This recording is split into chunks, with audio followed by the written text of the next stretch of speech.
Uyeza. Abantu bayakufuna comrade president. Yes. Makhulu. Viva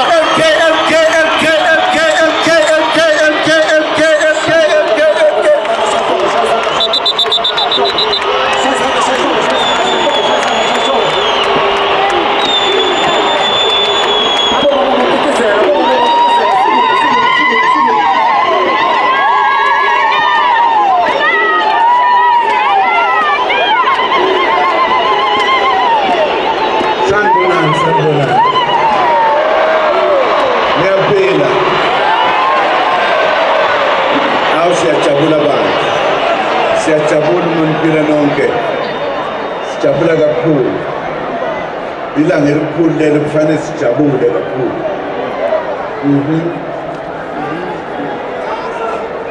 oh indlela esihambayo oh indlela esihambayo oh indlela esihambayo oh indlela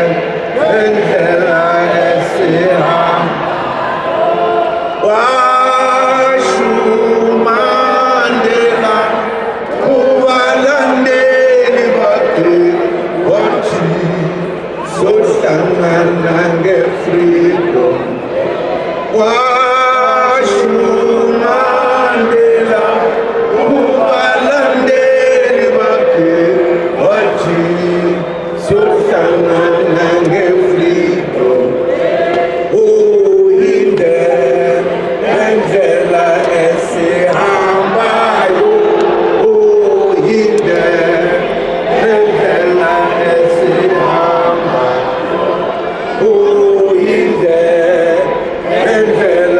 esihambayo oh indlela esihambayo oh indlela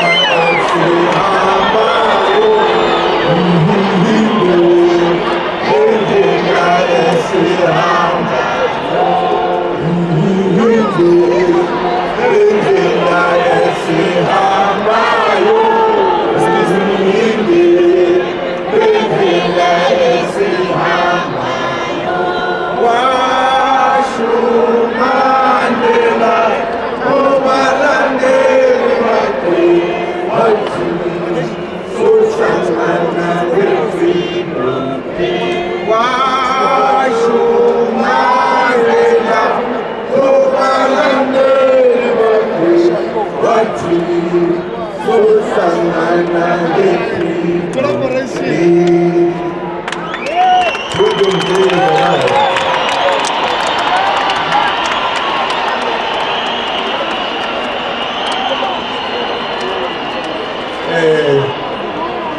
My comrades,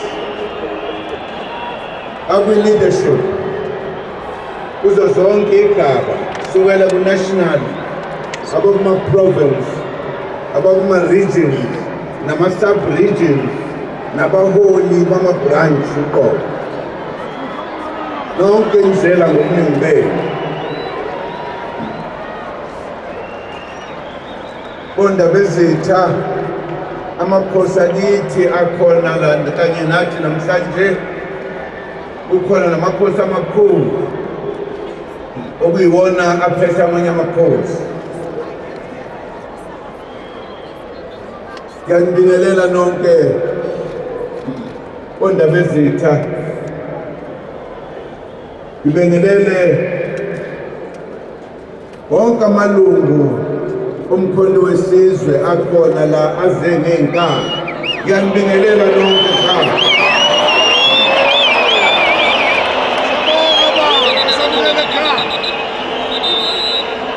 ngibingelele nabaqhamuka ngaphandle abafikile la ezweni lethu ukuthi bazobona ukuthi umkhonto wesizwe into enjani. Ngibingelela abefundisi bethu esikanye nabo kulo mkhankaso. Ngibingelele bonke abasekela umkhonto wesizwe. Ngibingelele nalabo ababitozayo bayafisa ukuba la kodwa kunzima. Nabo siyababingelela.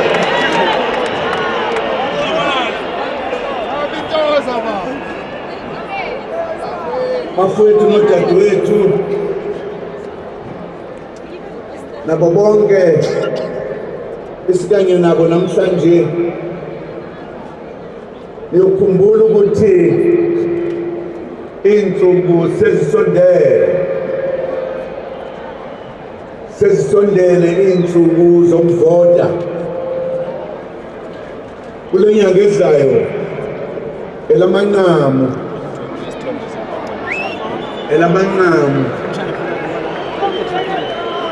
iyobe igugudla impezo wabayaziyo. Kuyobe kushintsha izwe lase-South Africa libuyela lapho okwakufanele ukuthi libe khona. Yithi abanikazi balo esizobe siqukulile silisa lapho kufanele ukuthi liye khona.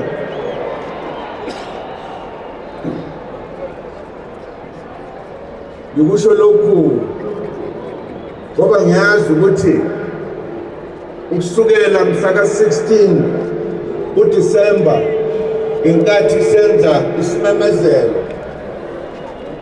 kusukela ngalelo langa makuphela lo nyaka ophelileyo izwe lase-South Africa lashintsha lenye into namhlanje, aseyona lento elaliyiyo.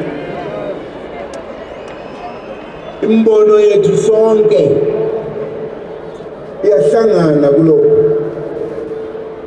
njengabanikazi be-South Africa. Ngikhuluma ngokuthi nababethi hayi lona umlilo wamaphepha nje, abazisingisi babethi i-fake organization, babengazi ukuthi intukuthelo yethu isihambe yaze yafika kokhokho, yafika kubo bonke, yafika nje ey'ngilozini zezulu bonke bakanye nathi, bonke bakhuluma lokho esikukhulumayo. Kuhambe kwahamba-ke kwafika isikhathi sokuthi sithi awuhlangane umhlathi wazanayo.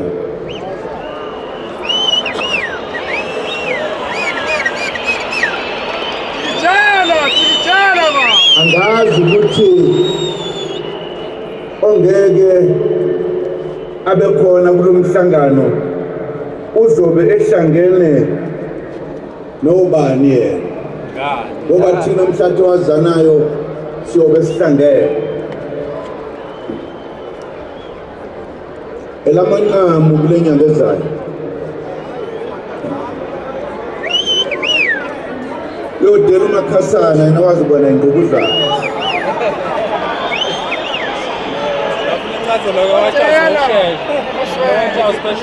Sizoyishintsha i-South Africa ibe i-South Africa yethu sonke, siphile ngokufanayo, senze sikufunayo, sizwe ezweni lethu sikhululekile. Ngiyajabula ukubona izinsizwa zemilanga ngoba emini ngiye ngaphatheka kabi ngizwa kuthiwa ziyavinjwa endleleni. Ngabuza ukuthi kanti lelizwe likabani, ngoba iy'nsizwa yibuke nabavikeli bezwe. Sakha into ebalulekile nokuhlanganisa indlu yakithi emnyama eyasakazwa abavakashi ababefikile la bezosibona, bathola kumnandi, konke kumnandi, basale sebehlala unomphela. Jabula kakhulu ukubona iy'nsizwa. Siye sithi uma sesiyiqhenya thina iy'nsizwa-ke sithi iy'nsizwa amakhosi, singasho amakhosi lapho ethile, sisho ukuthi bona abavikeli bezwe. Ngiyabonga bafowethu, ngiyabonga ey'nduneni, bonga kakhulu. Kufanele ukuthi uma sihlangene kubonakale ukuthi kuhlangene abomthetho okuzimilela kuleli lizwe lase-Afrika.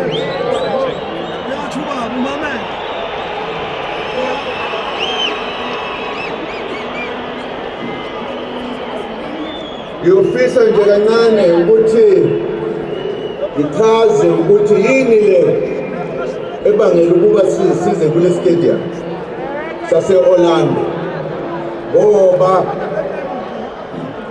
abaningi baya kulama stadiums amakhulu kakhulu ukuthi kugcwale wonke umuntu lapho.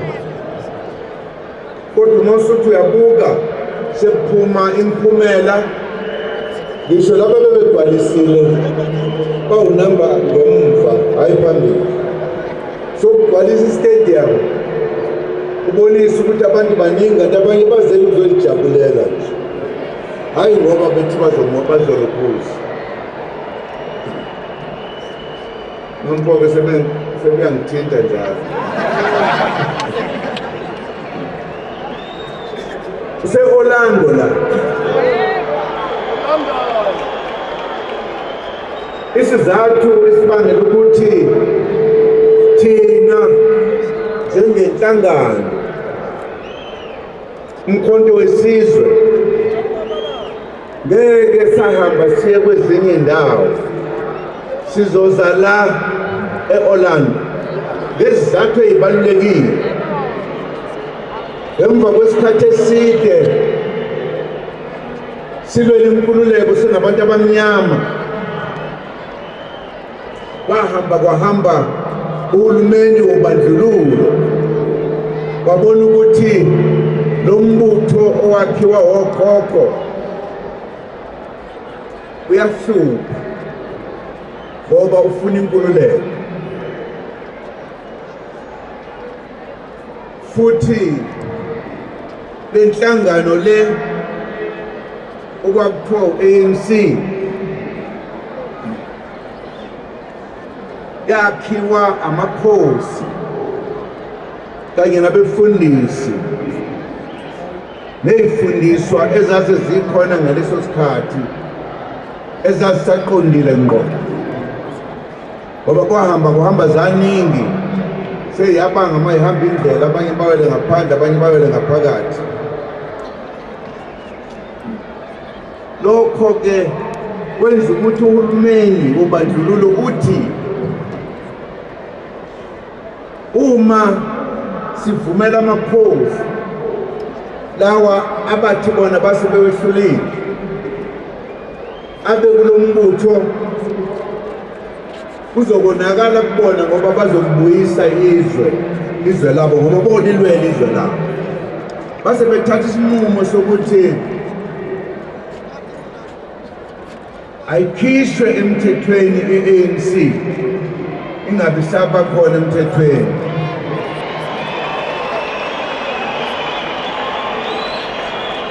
Bathi isizathu salokho ukuthi lo mbutho uyakhula ukunoma wehle, futhi uvikela amandla amakhosi. Futhi amakhosi uma kulo mbutho athola amandla angaphezulu kwalawo angaba nawo okulwela izwe labo. Kufanele ukuthi sibahlukanise kanye nalombutho. Babiza iANC ukuthi umbutho weziphekula zikhuni. Belethi igama nje elihluphayo. Benzele ukuthi inkosi nenkosi yabona ukuthi uma ithi yaqhubeka neANC kuzothiwa iziphekula zikhuni. Eqinisweni abacindezeli babehlukanisa lombutho namakhosi ukuze baphuce amandla amakhosi nesithunzi sawo nokuhlonipheka kwawo ezweni lethu. Yenzelwa leyo nto lena. Kufanele sikwazi lokho kwaba ugadla okukhulu kwezitha kulaba babehola iANC. Bacabanga abantu behleli ukuthi sizokwenza njani uma kunje, ngoba manje i-organization yethu noma umbutho wethu usuvalwe umlomo.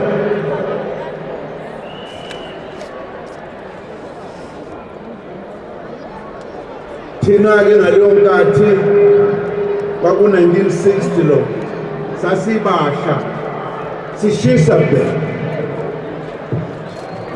Sathi masikhuluma sisodwa sathi abaholi abangawathathi amazwi azophuma kubacindezeli. iANC ayakhiwanga abacindezeli, yakhiwa indlu emnyama. Sishisa sinolaka siyintsha sifisa ukulwa sife manje sifele izwe lethu. Singazi ukuthi ngaleyo nkathi kanti abaholi babexoxa ebumnyameni sebengene ngaphansi komhlaba ukuthi kuzokwenziwa njani uma kunje.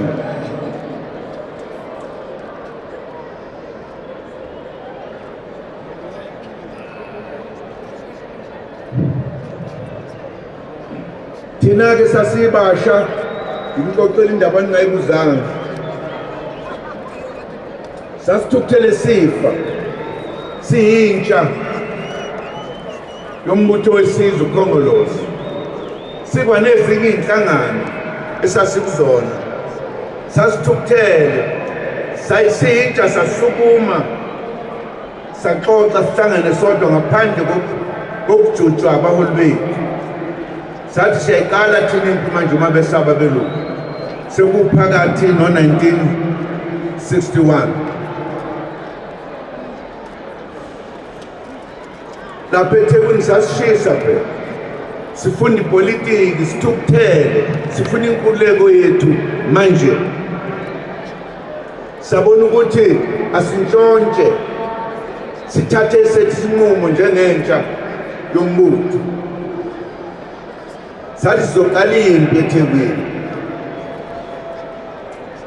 impi yokucelemba nebhanga. Ngoba ukucelemba babethengwa, babengathengwa ngokuthi uzonikezwa into ethile, wawuthenga nje. Sithi sosusimpa abaholi bayoyingenela sesiyiqalile. Sasoyisusa ngokucelemba ku-West Street naku-Smith Street, lapho khona belungu kakhulu nje komgqibelo. Sithi sobagenca, sibagence bayothi umathi belikhipha ibhamana zabo sibagenge kuyosuka impi yomuntu omhlophe nomnyama. Ngale nkathi ibambene thina abaqali bayo siyonyebeleka sihambe sishone emahlathini kuyobe sesiyiqalile impi. Kwakubungane kodwa kwakukuthukuthela kodwa kwakuyiqiniso. Ucabanga kwethuko lokho njengey'ngane. Abaholi bethu abadala ngoba sasithi nivumelani ukuthi iANC iyavalwa emthethweni yabelungu ingqondo yethu. Kodwa kwaba khona ubufakazi bokuthi abanye abafowethu base-Southern Africa ababethe uma befika eSouth Africa bathola umoya wombutho wesizwe obizwa ngokuthiwa u-ANC bahamba nalowo moya bafike emakubo bakha inhlangano. Ukukhumbuleka kahle umholi wayiqotho waseZimbabwe owahola iqembu okuthiwa iZAPU uNkomo. Abamaningi ke amaqembu akhiwa ngaphandle naleli gama. AmaNgisi lapha eZimbabwe abona ukuthi le ANC wrong ngoba iphethe umoya wala eSouth Africa. Base bethi ke abayivala umlomo bayikhiphe emthethweni. Lokho kwenziwa eSouth Africa la yayisibonele ngoba seZimbabwe. UNkomo ke kwathi makwenzeka lokho walishintsha igama. Wathi lungile iANC yethu bayivalile wayesakha iZAPU. Ngalenkathi ke thina sisho lokhu sasiduda naye lowa moya ukuthi asifuni ukwenza njengabaseZimbabwe. Sokuqhubeka isho ANC ayihlangane phezulu ku-4-5 kanti abaholi bacabanga kanzima. Ingalenkathi lapho babethi sizokwenza njani manje, lapho kwasukuma khona abaholi ababili abalalela abanye abantu abakhuluma ezinye izinto. Ubaba uWalter Sisulu umholi wethu owayehlakaniphe ngendlela esimanga okuyena owa-organizer uMandela noTambo ukuthi bajoyine i-ANC. Babemthatha njengomholi wabo. Behlangene umholi uMandela nomholi uSisulu bexoxa lolu daba bafikelela eqinisweni elilodwa lokuthi u-ANC bavumelana bonke abaholi ukuthi akashone phansi komhlaba angaziwa kodwa aqhubeka asebenze lolu nkululeko. Kufuneka inhlangano entsha.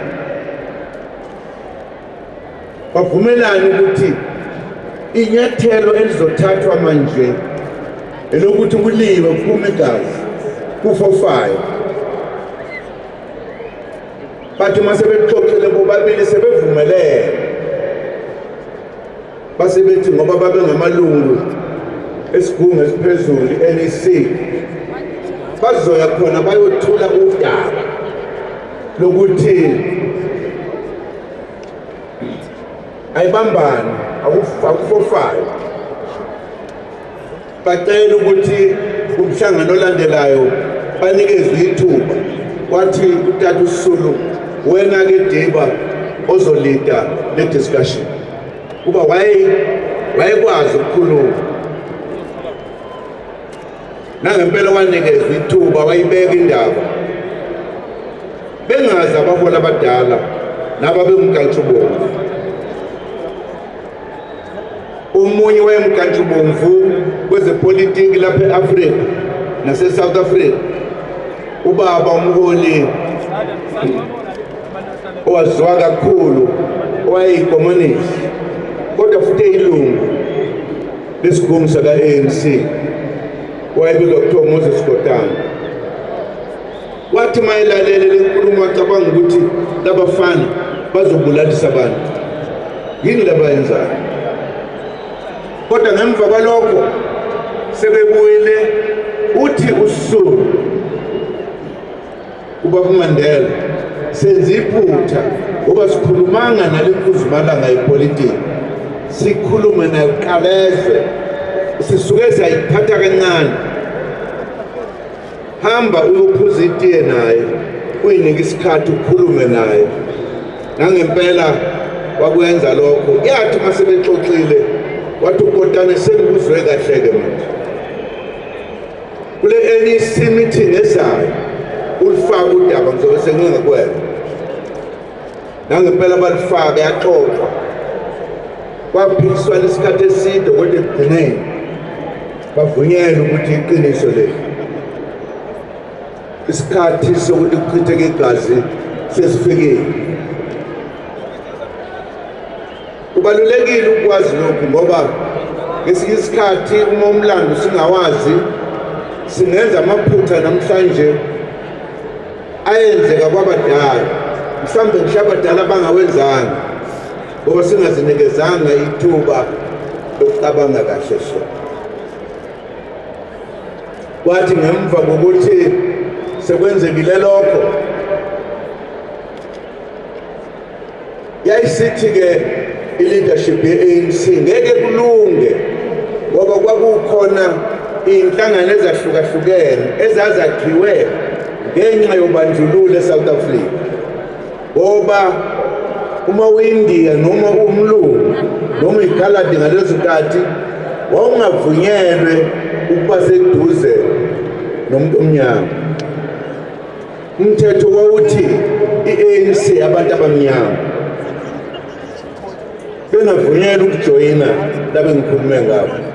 Base bakha-ke ezabo iy'nhlangano, i-South African Indian Congress enembono efanayo ne-ANC kodwa yayingakwazi ukusebenza no-ANC, kanye ne-Coloured People's Congress yama-Coloured kanye ne-Congress of Democrats yabamhlophe kanye ne-Trade Union Movement okwakuthiwa yi-SADC. Le 5 eyayi kuthiwa iwumbimbi ngaleso sikhathi. Wabakhona ukuthi-ke kuyafanela ukuthi kuyoxoxwa. Ngeke i-ANC ixoxe yodwa, kufanele ukuthi ozakwabo laba nabo babe yingxenye yalesi sinqumo. Wabizwa lo mhlangano owahlala ubusuku bonke ixoxwa le ndaba, bagcina bonke bevumelene ukuthi isikhathi sokuthi kuchitheke igazi sesifikile. Ngikusho lokhu bafowethu nodadewethu ngoba into esiyenzayo bangaba khona abayithatha nje ukuthi siyagange nje. Sihamba emkhondweni wabaholi abadala ukuthi ngeke sivume ukucindezelwa forever. Fanele siyikhulule. Ukuyikhulula kwethu ukubuka emumva emaqinisweni ukuthi saze sazabalaza nje bakwenze njani. Ibalulekile lento. Kulapho-ke okwathiwa lenhlangano yethu esiyakhayo ezochitha igazi soyibiza sithi yini na? Umongameli kaKhongolose ngalowo nkathi uChifu Luthuli waxoxa indaba ende yey'nsizwa zabantu abamnyama, indlela ezilwa ngayo nokuthi zenzani, zihlonipha kanjani, nokuthi induku yethu yokuqala yokugcina umkhonto ohlala emsamo mawuhlaselwa uthatha wona ulwe ngawo ukuze usikhulule.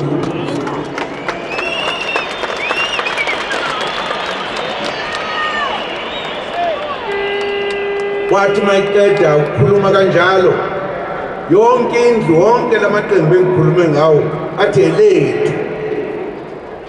Kwase kwakhiwa umkhonto wesizwe-ke ozokhulula isizwe kunzimele ngoba umbutho obukhona ungasekho.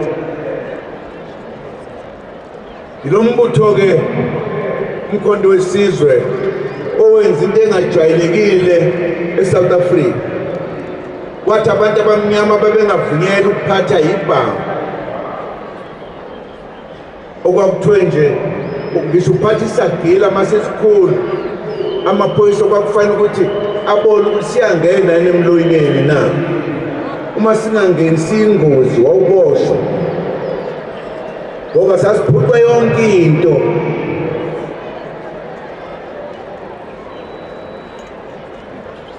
Waphoqeleka ukuthi siye emazweni angabangani bethu asempumalanga ngoba asemntshonalanga abonisa ukuthi awabona abangani bethu.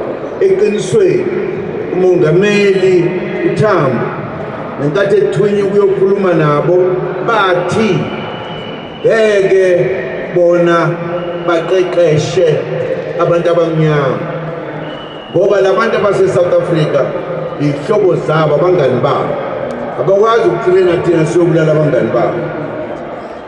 Ingakho amabombo umholi wethu uTambo abheka eMpumalanga, lapho-ke safika sathola khona ukuqeqeshwa, sakwazi ukuthi silwe endaweni elingenayo ngebhamu nathi ngayo yonke indlela okwakufanele ukuthi silwe ngayo. Yilokho-ke kwathatha inkululeko kwayisondela, ngoba phela impi yaqhubeka futhi yayikhula futhi yayenza umonakalo la eSouth Africa. Indeke indaba ngengene kuyo, kodwa kwaphoqeleka ukuthi kufika isikhathi lapha amazwe asentshonalanga evuma khona ukuthi akukhulunywe bakwethu, ngoba bengafuni ukulahlekelwa leli zwe lakithi. Bakhuluma-ke nabelungu labaphethizwe be-apartheid ukuthi akukhulunywe bakwethu, sakhuluma. Yilokhu kwasiletha lapho khona sathi sonke siyakhululeka-ke manje, ngoba sasazi ukuthi uma sekukhulunyiwe kungenwa esigabeni sokulungisa izinto, sokuyekulwa nendlela yokwenza bonke abantu bezwe babambe iqhaza ekuphathweni kwezwe. Sasazi ukuthi uma sesifike ngale sofika ekugcineni njengabantu abamnyama sithola inkululeko ephelele. Kwenzeka-ke lokho kulento abaningi abakubiza ngokuthi kwakuyikhodesa. Mingeke imininingwane yakhona engeke ngangena kuyo, kodwa kubalulekile ukuthi sangena sinethemba lokuthi lo government of national unity wezizwe zonke ezihlangene ozoba khona iminyaka emihlanu wedlala ucansi noma isikhumba sokuthi siqhubekeke manje. Kuyofanele ukuthi ngemva kwalokho ebese siyaphatha njengeqembu. Kulapho-ke sesiyokhuluma khona yonke into esiyifunayo, silethe imithetho efunwa yithi. Yilokhu kungabanga kusenzeka, lokho kusenzeka ukuthi sesifike la esesifike khona. Sifike la hayi ngoba sithanda ukuthi sakhe umkhonto wesizwe, silethwe ukuhlupheka nakubukelwa phansi ndawo yonke indlela oyicabangayo kuleli.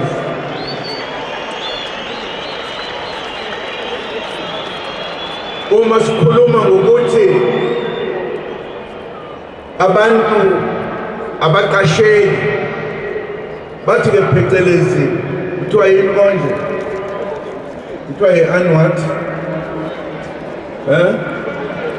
unemployment. Uma kukhulunywa nge-unemployment kukhulunywa ngendlela emnyama, akekho omunye kukhulunywa ngayo.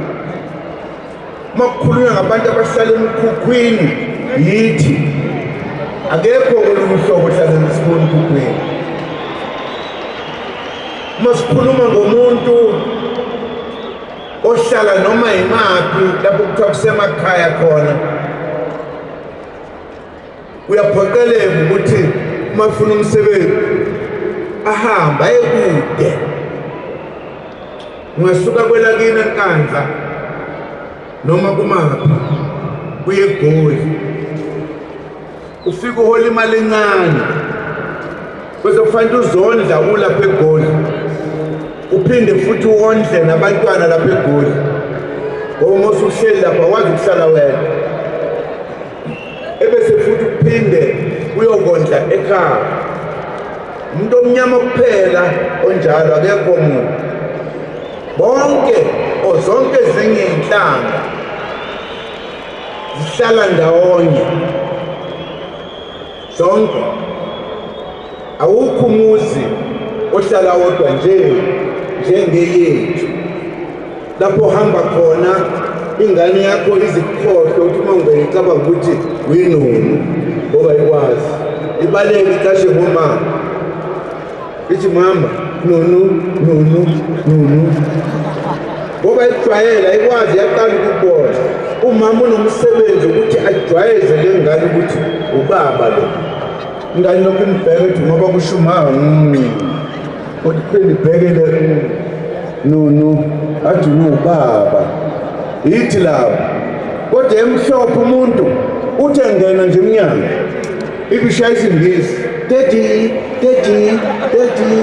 bisoyisondela thina sibekwe ekuhluphekeni singabanikazi bezwe obabamkhulu nokhokho balwa ake sithi ke izikhali zabelungu zazinamandla zasekuhlula ngabe namanje sisangahlula ngaleyo ndlela ngisho ingakho sekungasaliwa manje kuyakhulunywa ngoba amandla aseyalingana isikhathi-ke lesi sokuthi sikhulume ngokuthi thina sikhululeka nini na kula makhamandela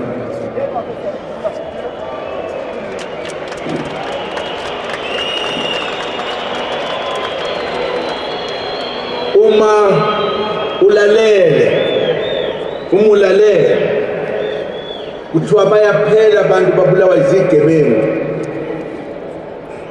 mhlambe babalwa uma bekhona bamhlophe abantu abafayo bebulawa izigebengu yithi thina abantu abamnyama ibangelwa yini leyo nto ukuthi kube khona ubugebengu inhlupheko ngoba abantu balambile abanakudla ukudla bazokudla uma ungekho ukudla ukubona nakho the next door uzokwenza njalo ungazufe uyakhokhoka umuntu yokuthatha lokakudla kusho ukuthi indlala nokuhlupheka kwethu yikho lokho kusinikeza igama lokuthi thina sizigebengu asinangqondo asinalutho nje siphelile-ke leso sikhathi ngoba asibona abantu abanjalo siyisizwe esilungile esinomusa esiphanayo kukhona kade benza kancane basiphushele kubeni sibe zigebengu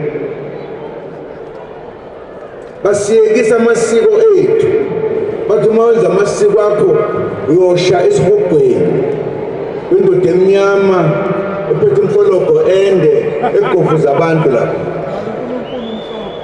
akushiyo ukuthi kuyoba njalo kwabanye abantu uma thina singasukumi siyimele ubani ozosimela akekho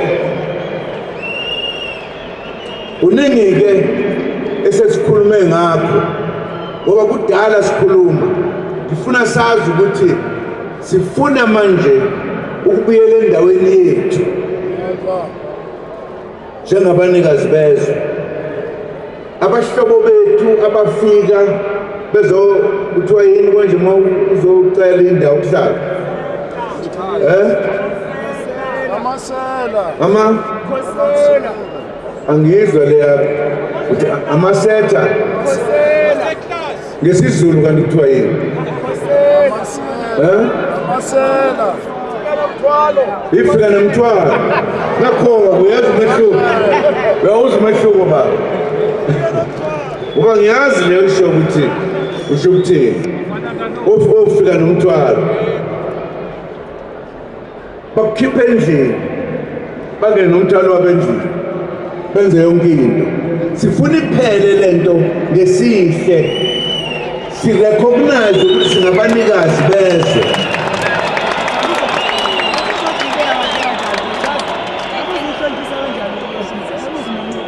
uma ukhuluma ngabantu la abahlupheke kusedlula sonke ilesizwe sakithi esakhe kakhulu ngasimawusuya ngasekugcineni kwezwe ibona abahlushwe ngendlela eyisimanga eqinisweni ifika nemthwalo zazifuna ukubabulala zibaqede baphele nya njengento eyenzeka kwelinye izwe okuthiwa kuse-Australia lapho abacishe babaqeda amakhoyisana eqinisweni kwaze kwakhohleka nje ukuthi abantu bakithi ungazi ukuthi ukukhuluma ngabantu abahlukile kuthina bebe umthetho wezimilela la kanye nathi kulesimemezelo esisenzile sisenze kubafowethu amakhoyisana sihlangene nabo